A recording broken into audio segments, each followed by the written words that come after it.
Consejo de Administración de la Asamblea calificó el pedido de juicio político en contra del presidente Lasso y decidió enviarlo a la Corte Constitucional.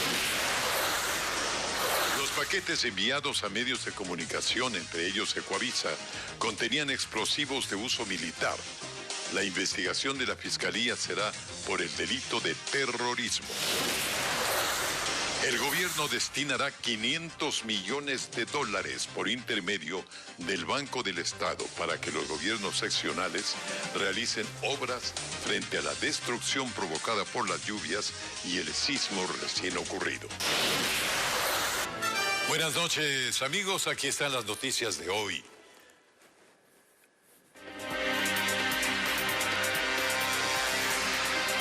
El juicio va a la Corte.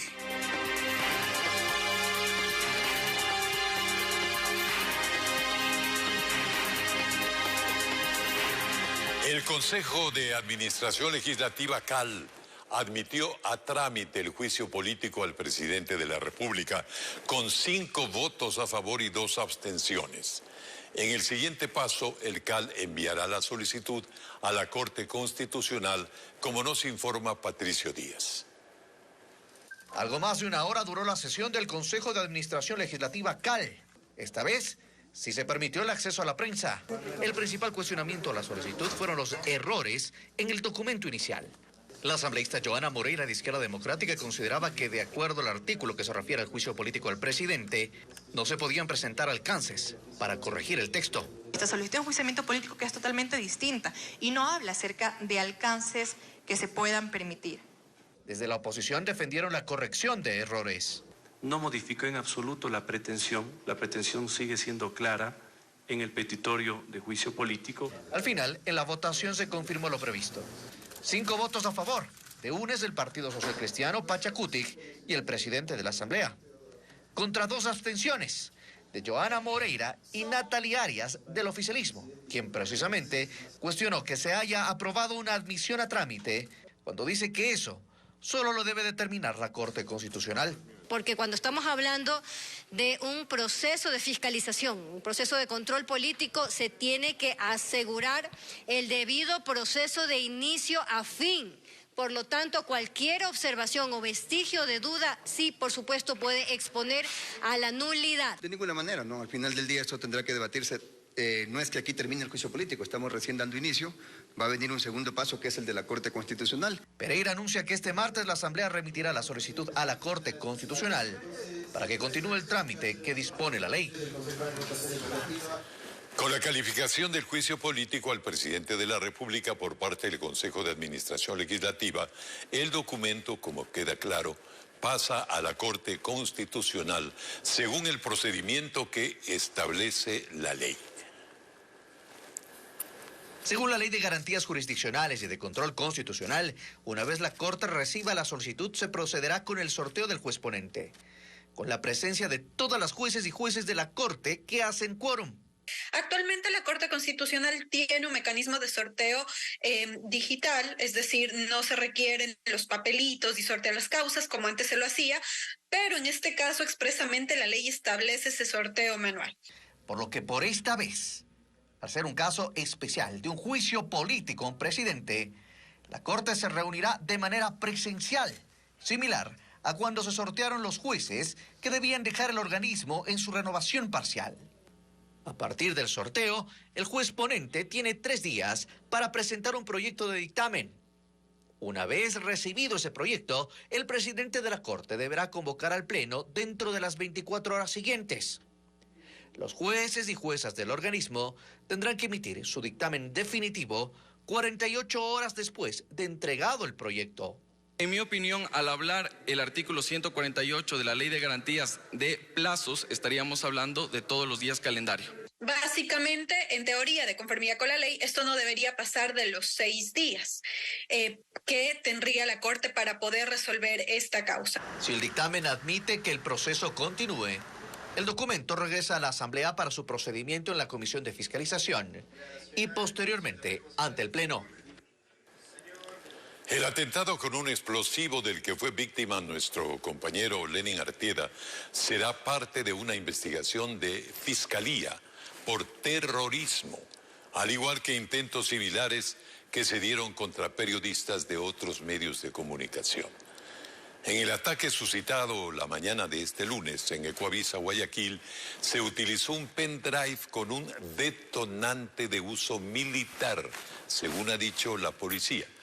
José Carlos Alvarado nos trae más detalles sobre estos hechos. Alrededor de las 8:30 de la mañana de este lunes, nuestro compañero Lenin Artieda arribó a la sala de noticias de Ecuavisa en Guayaquil, con este sobre que había llegado con su nombre el jueves 16 de marzo a estas oficinas. No tenía remitente, pero describía que contenía una denuncia. En su interior tenía un pendrive que al conectarlo en su computadora explotó, aunque no le ocasionó daños personales. Miembros de la policía junto a la fiscalía llegaron hasta las instalaciones para recabar datos sobre este ataque. Los uniformados detallaron que el RDX, el tipo de explosivo contenido en el dispositivo, no detonó en su totalidad. Son de uso militar. Generalmente estas cápsulas no son para uso común, ¿no? Entonces son para uso militar y para uso industriales en algunos, de acuerdo al tipo de industria que se vaya a utilizar. No estaba consumido al 100%, sino prácticamente el 50% de lo que es la carga explosiva. Por ese motivo es que no tuvo una afectación mayor a lo que es el presentador. Sin embargo, no fue la única alerta. A las 10 de la mañana, la policía llegó también a las instalaciones de TC Televisión por un sobre similar que había sido enviado a uno de sus periodistas. Incluso miembros del grupo antiexplosivos hicieron una detonación controlada del dispositivo. Este, en cambio, tenía pentolita. A las 11:30 de la mañana, los agentes evacuaron al personal de las oficinas de una empresa de mensajería, donde había un sobre similar que iba a ser enviado a un medio digital de Guayaquil. El comandante zonal de la policía indicó que estos 3 sobres vendrían desde la misma provincia. Hasta el momento son esas informaciones afirmativas de que vendrían del sector de la provincia de Los Ríos, pues dirigido hacia estas 3 instituciones acá y especialmente a las 3 personas. Pero la policía también tuvo que intervenir las oficinas de Teleamazonas en Quito, porque uno de sus periodistas recibió un paquete similar. Miguel Rivadeneira de Radio Democracia también señaló por redes haber recibido la semana pasada un pendrive con carga de poder explosivo, confirmado este lunes por la policía. En un comunicado, la Fiscalía General del Estado manifestó su rechazo ante estas agresiones y anunció que todos estos hechos sean incluidos en una misma investigación, debido a la similitud en cuanto a ejecución y medios para cometerlos. La apertura de esta causa será por terrorismo. Condenamos los actos de intimidación. La Asociación Ecuatoriana de Editores de Periódicos, Ecuavisa, Teleamazonas y TC Televisión condenan los actos perpetrados contra algunos medios de comunicación y periodistas del país, como acabamos de ver, y especialmente para Lenin Artieda de Ecuavisa. Rechazamos de la manera más enérgica esta intimidación de fuerzas oscuras contra la libertad de expresión y el libre ejercicio del periodismo. No cabe duda de que actores delincuenciales quieren crear un clima de zozobra y caos en el Ecuador. Estos medios ratifican su defensa de la institucionalidad, de las libertades, la vigencia de la democracia plena en el país. Y exigimos a las autoridades que se realice una investigación exhaustiva, profunda, que permita descubrir a los actores de esta campaña que busca intimidar a los medios de comunicación y a sus periodistas para impedir que informen con claridad, con independencia y con responsabilidad sobre la situación que vive el país. La unidad de los ecuatorianos se torna imprescindible en estos momentos en que grupos delincuenciales pretenden amedrentar a la sociedad en su conjunto e imponer su ley, atentando contra los principios básicos que rigen la convivencia nacional. Así las cosas. Pero sigamos ahora con las noticias, después que dejamos en claro nuestra posición frente a estos actos de terrorismo. El Banco de Desarrollo del Ecuador destinará aproximadamente $500 millones para los gobiernos seccionales afectados por los fenómenos naturales que han golpeado al país en las últimas semanas. A esta hora el presidente y sus ministros se encuentran en el Palacio de Carondelet analizando las respuestas a los afectados. Paul Romero sigue el tema. Nos tiene el informe. El presidente Guillermo Lasso convocó la tarde de este lunes al Palacio de Carondelet a todos sus ministros para buscar respuestas y atender a los damnificados por el terremoto y el fuerte invierno. El gerente del Banco del Estado señaló que el Ejecutivo destinará aproximadamente $500 millones para los gobiernos seccionales afectados por los fenómenos naturales. Especialmente a los GATS más pequeños, a los municipios más pequeños que necesitan este rato proyectos de lugares que han sido afectados, especialmente en los sistemas de agua potable, de alcantarillado. ¿Hay un monto específico? Está este momento, todo depende de los estudios que nos presenten, ¿no? Es decir, nosotros estamos con el financiamiento. El terremoto del fin de semana y el invierno afectaron también parte de la infraestructura educativa del país.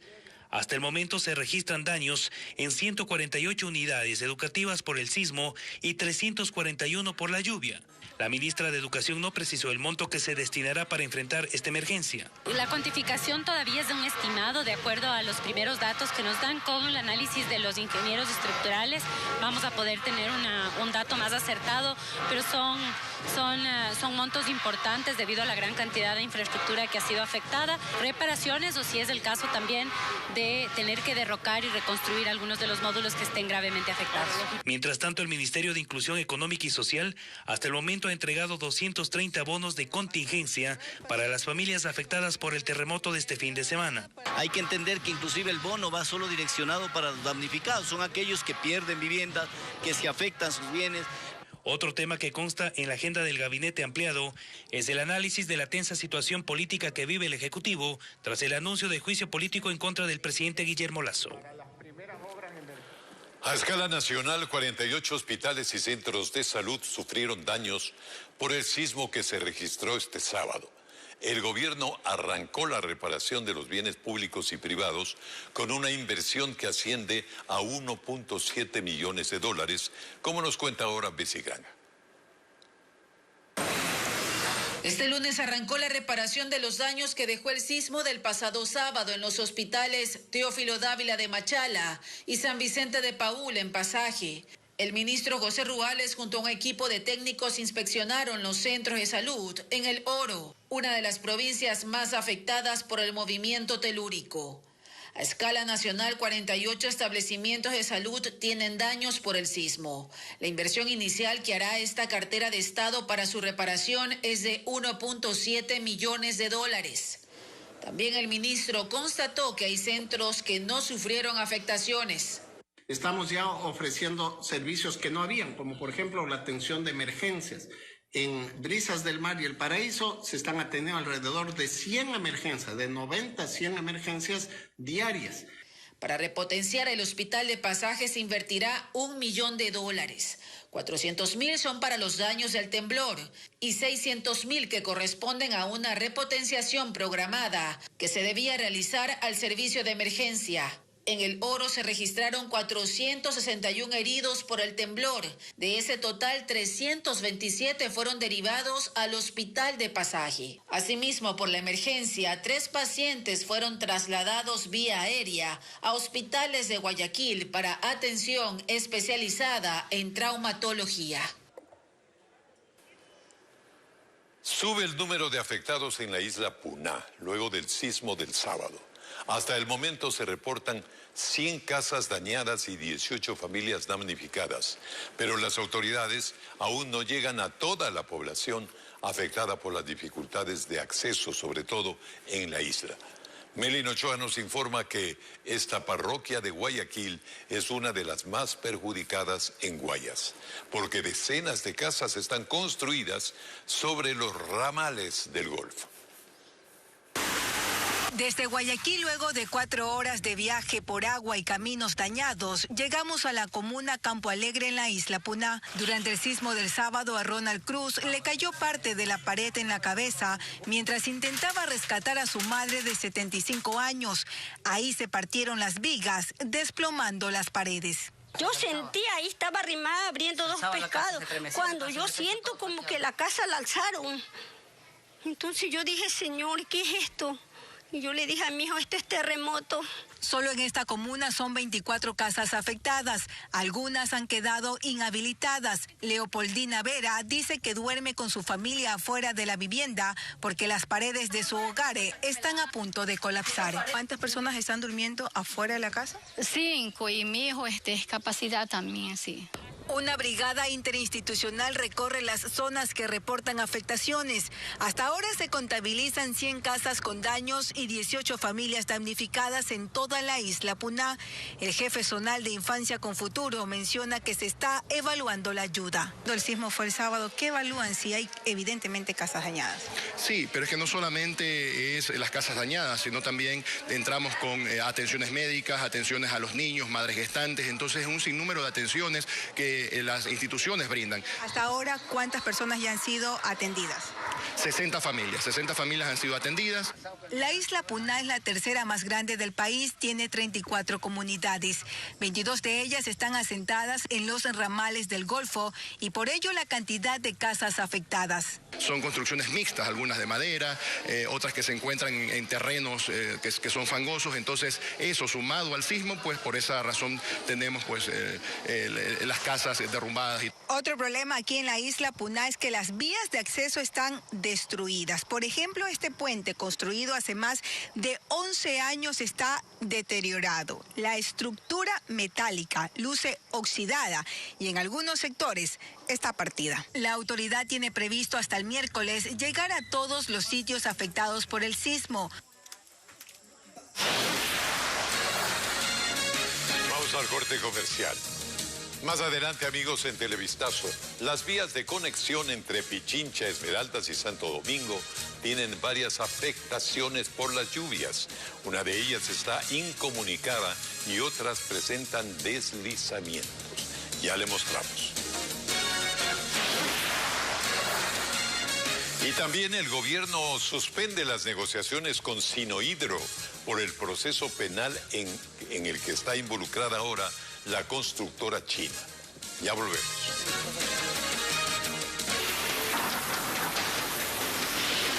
Impacto invernal.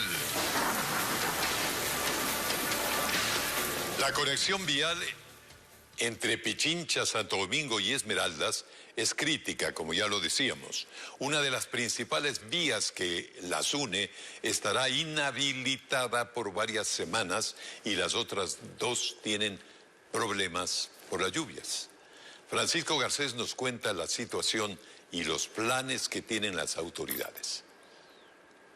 La temporada lluviosa podría aumentar de intensidad en abril según las previsiones meteorológicas y eso preocupa a las autoridades que ven los efectos que hasta la fecha han provocado las lluvias. Uno de ellos es la precaria situación de la conexión vial entre Pichincha, Esmeraldas y Santo Domingo. El principal problema es la caída del puente sobre el Río Blanco en la vía que une a ese punto con la mitad del mundo y que está bajo la jurisdicción del gobierno provincial de Pichincha. El puente tenía 86 metros y reemplazarlo tomaría más de un año, pero provisionalmente se colocará un puente metálico. El problema es que por el cambio del cauce del río ahora se necesitará un puente de 300 metros, que no es común y se lo busca en varios países. Hasta esta hora no tenemos una certeza de haber conseguido uno.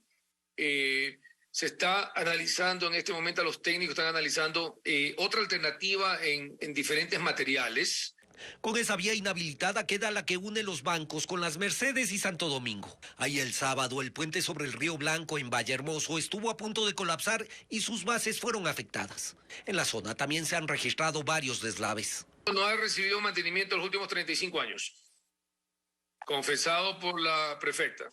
Básicamente lo que tiene que hacer la prefectura es darnos la competencia a nosotros como METOP. La otra alternativa es la vía Loac-Santo Domingo. En ella se han producido varios deslaves. Solo en las últimas 2 semanas en los kilómetros 24, 38 y 41 que han obligado a cerrarla y también a restringir la circulación. Además, junto a las prefecturas y al cuerpo de ingenieros, se verifica el estado de otros 2 puentes en riesgo, en Velasco Ibarra y el Toachi.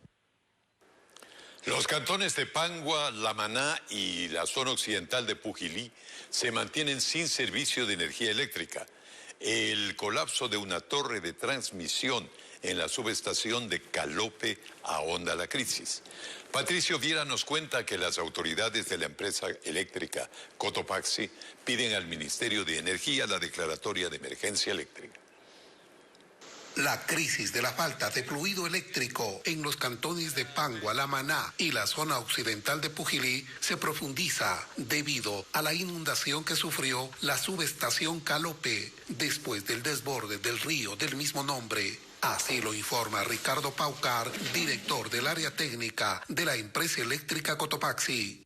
Lamentablemente, el día de hoy, una de las torres nuestras que salen de dicha subestación colapsó, se viró. La subestación eléctrica de Calope abastece del servicio a 3 cantones de Cotopaxi, La Maná con 42.000 habitantes, a Pangua donde viven 27.000 personas y la parte occidental de Pujilí cerca de 450 usuarios. Esperamos la declaratoria de emergencia y enseguida nosotros haremos los trámites pertinentes. Hemos conversado hay una posibilidad de torres emergentes. Para este cambio de torres se requiere una inversión de aproximadamente $200.000 y que el Ministerio de Energía realice esta declaratoria de emergencia para poder disponer de estos recursos. Mientras Fabricio Mena, que vive en La Maná, tiene un negocio de venta de pescado. Él nos comenta que invirtió $2.000 en mercadería y todo lo ha perdido, ya que desde el sábado están apagados todos los equipos con los que trabaja. Lo que más nos ha afectado son en las especies de aquí de la región, como la vieja de río, la vieja azul, la madre pez, el campeche. Fanny Tipantuña es comerciante de abarrotes y labora hasta las 4 de la tarde. He estado cerrando más que todo por los robos que hay y la inseguridad que hay. Entonces siempre da un poquito de temor para uno cerrar muy en la noche. Ya en horas de la noche las calles del cantón lucen completamente vacías a la espera de que pronto se resuelva el problema del servicio de energía eléctrica.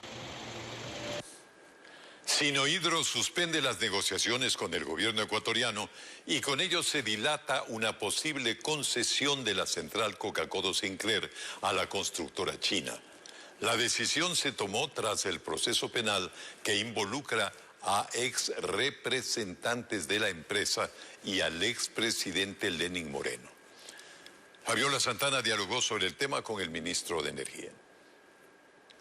Desde febrero y por 5 meses, los representantes de la empresa china Sinohidro tenían previsto visitar Ecuador para negociar los términos de una posible concesión de la central hidroeléctrica Coca-Cola Sinclair. Sin embargo, la visita fue suspendida. El motivo, el inicio del proceso penal que involucra a ex representantes de la empresa, al expresidente Lenín Moreno y otras personas en un posible soborno de $76 millones a cambio de la concesión de la obra. Preocupado por la investigación criminal y han dicho que suspenden la venida al país hasta tener un panorama claro qué significa la investigación criminal y cuál es el ámbito de la negociación civil con nosotros. Esto preocupa al gobierno, pues se incrementa la cantidad de fisuras en la infraestructura, que según la Corporación Eléctrica superan las 20.000. Pero siempre el riesgo es latente.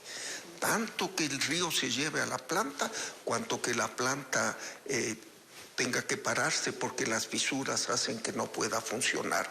Así es que está amenazada interna y externamente y arreglar el problema lo más pronto posible es de urgencia. El Estado no ha recibido oficialmente la obra que ha costado $3.200 millones, de los que el gobierno ha pagado 800 millones. La intención era que la contratista Sinohidro devuelva lo invertido, reciba la obra en concesión por 25 años y venda energía al país. Ahora la única salida contemplada por el gobierno se fue de las manos, lo que debería preocupar a la contratista, sostiene un experto petrolero. Si colapsa la obra, definitivamente no está recibida por el Estado, es decir, todavía hay una responsabilidad directa sobre los constructores. Yo creo que si vamos desde la lógica, quienes deberían estar atrás de nosotros es la constructora tratando de solucionarlos. Coca-Cola Sinclair funciona desde 2016 y fue construida para abastecer al 30% de la demanda de electricidad nacional, pero a la fecha opera a la mitad de su potencia de 1.500 megavatios. Por las fallas reportadas desde 2021, Sinohidro enfrenta una demanda de arbitraje del Ecuador.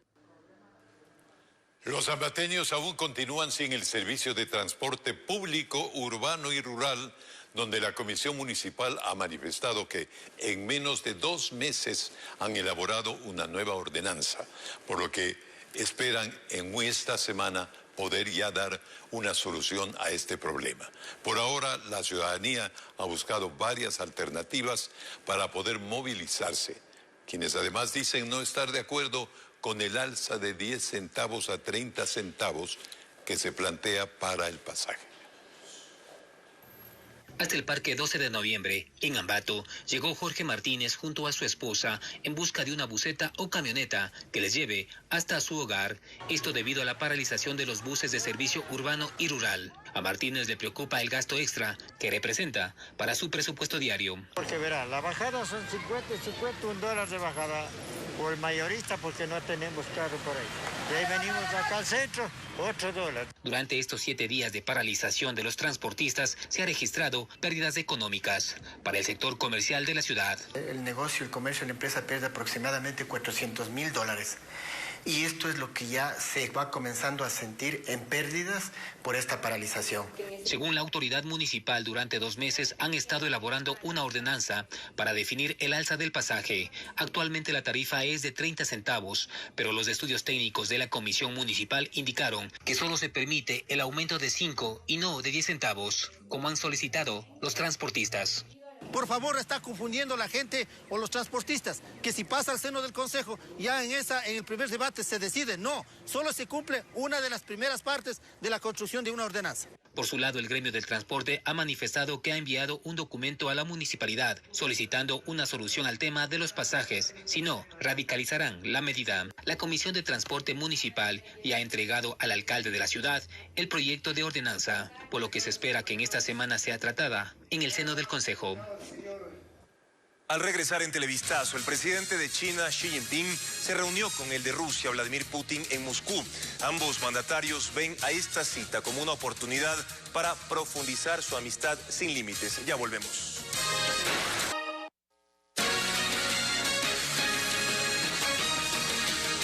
Llega a la Corte Interamericana de Derechos Humanos el caso de Rogelio Viteri, agregado naval en Londres, quien en el año 2001 fue arrestado y perdió su carrera militar por denunciar corrupción del alto mando de las Fuerzas Armadas en la contratación de seguros para 100 aeronaves ecuatorianas. En audiencia ante los magistrados contó lo sucedido. Nos informa Jacqueline Rojas. La mañana de este lunes en Costa Rica, la Corte Interamericana de Derechos Humanos escuchó en audiencia al ecuatoriano Julio Rogelio Viteri Ungaretti, un ex agregado naval en Londres que en el año 2001 fue arrestado, sancionado y perdió su carrera militar por denunciar corrupción en una negociación de altos oficiales de las Fuerzas Armadas de la época que benefició a una empresa británica con un millonario contrato para asegurar 100 aeronaves ecuatorianas. Conoció del hecho porque le ordenaron que sirva de traductor. Mi familia y yo hemos cargado una muy pesada cruz como consecuencia de haber denunciado corrupción de los altos mandos militares. Se había incluido a las esposas de los jefes de Estado Mayor y 2 invitadas más, que eran la esposa y la hija de un ministro del Estado ecuatoriano. Ellos fueron por 15 días. El concurso, como tal, demoró 3 minutos. Es decir, ya estaba todo cocinado. Y en los sobres que ellos recibieron, tenían los tickets aéreos para que vayan a hacer su viaje de placer en París, en Roma. En la audiencia también participó el relator especial de libertad de expresión de la Comisión Interamericana de Derechos Humanos. Desde la denuncia, él y su familia fueron objetos de diversas formas de hostigamiento, presión y amenazas, que van desde llamadas telefónicas amenazantes recibidas en su domicilio hasta actos de hostigamiento en la vía pública. Esta situación, sumada a las represalias y a la remoción del cargo que ejercía en Londres... Me negaron el agua, me negaron la alimentación, me pusieron guardia armada con orden de disparar si es que yo quería escaparme. Más de 25 días de arresto de rigor. Con eso, prácticamente yo lo único que tenía que ir a hacer, cavar una tumba y botarme dentro de esa tumba. El capitán de navío Rogelio Viteri recibió asilo en Reino Unido junto con su familia, pero su objetivo es volver a Ecuador. Pide a la Corte que como reparación lo reintegren a las Fuerzas Armadas. Dice que 2 décadas después de los hechos, lo único que busca es recuperar su honor. Y atención, un juez del Cantón Yaguachi concede una medida cautelar provisional y emite orden de libertad a favor del exsecretario de Inteligencia del Correísmo, Pablo Romero, sobre quien pesa una condena de 9 años de prisión por el secuestro del político Fernando Valda. Para obtener el beneficio, Romero alegó problemas de salud y falta de atención médica en la cárcel. La medida estará vigente hasta que el centro de rehabilitación cuente con el equipamiento y médicos especializados.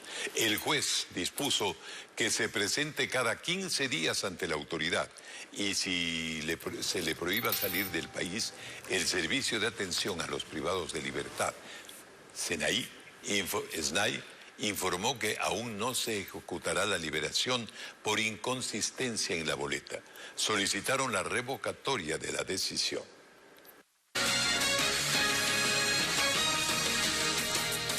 Seguimos informando. El gobierno crea un bono para atender más rápido a las personas que perdieron sus viviendas a causa del sismo del día sábado. Con una reforma reglamentaria, el régimen intenta reponer la infraestructura dañada, aprovechando de la logística del sector privado. Francisco Garcés nos cuenta cómo funcionará. Fue el presidente Guillermo Lasso quien hizo el anuncio. Hoy hemos creado un bono de arrendamiento de vivienda. Vamos a adquirir al sector privado casas ya construidas para dar soluciones más rápidas a quienes perdieron las suyas. La propuesta surgió en el Ministerio de Vivienda y según las autoridades ya se evalúan proyectos que serán adquiridos por el gobierno para entregarlos a los damnificados. Toda la cadena de la construcción va a tomar su tiempo y mientras eso pasa, pues las familias tienen que tener la garantía de poder vivir en una vivienda adecuada, ¿no? Hasta el momento, el sismo ha dejado 235 viviendas afectadas y 90 destruidas. El Oro es la provincia más afectada, con 129 casas dañadas y 78 destruidas, seguida de Guayas, con 72 casas afectadas y 7 destruidas. Por eso, la propuesta se complementa con el bono de arrendamiento que servirá para que una familia que ha perdido su casa pueda arrendar provisionalmente otra mientras se le entrega una nueva. Según la norma, en casos de emergencia, el gobierno puede entregar bonos para construcción o reconstrucción con un valor máximo de 64 salarios básicos, es decir, $25.500, y también para reparación con un monto máximo de 32 salarios, es decir, $13.600. Ahora el valor del nuevo bono de arrendamiento se descontará del monto del bono de reconstrucción. Para que estas familias tengan la posibilidad de acceder a estas viviendas de manera adecuada y que no tengan que vivir en albergues, no tengamos que vivir lo que pasamos en el terremoto del 2016. Pero para que la atención llegue aún hay condiciones que cumplir. Reformar reglamentos, firmar acuerdos ministeriales y que la cartera de finanzas ponga a disposición $7,5 millones iniciales. Y trasladar todo al terreno es un reto para el sector público. Estamos trabajando también para que todo este nuevo incentivo de vivienda se haga realidad en el menor tiempo posible. El régimen también debe cobrar seguros por la infraestructura pública afectada y hacer las contrataciones emergentes requeridas. La tragedia a causa del sismo exhibió las necesidades de servicios básicos que padecen comunidades de El Oro, de Azuay, donde aún permanecen sin energía, por ejemplo. Incluso no tienen agua potable. Diego Cuenca nos describe cómo los damnificados sobreviven en este tercer día luego del terremoto. Ruth se refugia debajo de esa vivienda de caña junto a su bebé. Lo único que le queda luego de que el sismo le arrebató su casa. Es que se viró mi casita y no tengo dónde más ir. Lo único que ahorita por el momento estoy donde mi suegra. Fueron 35 viviendas que se derrumbaron en la comunidad de Bajo Alto, que se ubica en el cantón El Guabo, en la provincia de El Oro. Entre los escombros, los afectados reclaman que aún permanecen sin energía eléctrica, porque los postes de alumbrado público se desplomaron. Mire que tanta fuerza tiene la naturaleza que me coja y me mande sacando de la casa. Y ese lunes, 125 damnificados se instalaron en un albergue. Son habitantes de la isla La Puntilla, que también pertenece a El Guabo. Pero que nos digan la verdad, si nos van a ayudar o si no para nosotros buscar cómo hacer para sobrevivir. Mientras que en el sur de Cuenca, en el sector Nero en Azuay, La tragedia exhibió las necesidades básicas que ya padecían sus pobladores. Se quedaron prácticamente en la calle, ellos tampoco tienen luz, ni agua, nada, porque aquí no viene el servicio básico del agua. Las autoridades inspeccionaron el sitio, pero los afectados aún no saben si recibirán ayuda para volver a tener una casa. Ellos piden posada para pasar la noche junto a otros habitantes. En ese sector, las 13 familias están resignadas a volver a levantarse entre las ruinas que dejó la naturaleza.